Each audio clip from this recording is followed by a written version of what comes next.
Welcome to Penrose Learning, where we make understanding easy.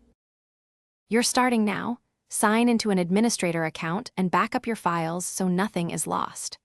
Once done, open Settings, go to Windows Update, then Windows Insider Program.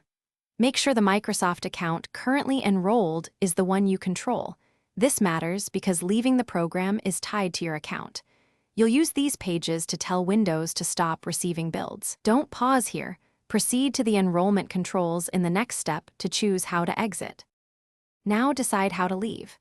Select Stop Receiving Insider Builds to immediately stop future previews, or choose Unenroll this device when the next major release is installed if you want to stay on your current build until a stable upgrade arrives. Make sure to read the on-screen options. One choice starts an immediate rollback path while the other defers changes.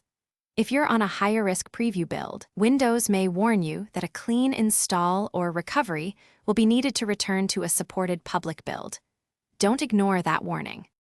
Finish by applying the option and restarting when prompted. Then check Windows Update to verify you're no longer on an insider channel. You can also sign into account. Microsoft. Calm and remove the device from your insider devices to fully disconnect your account. If Windows indicates you must wait for the next major release, be patient and keep backups.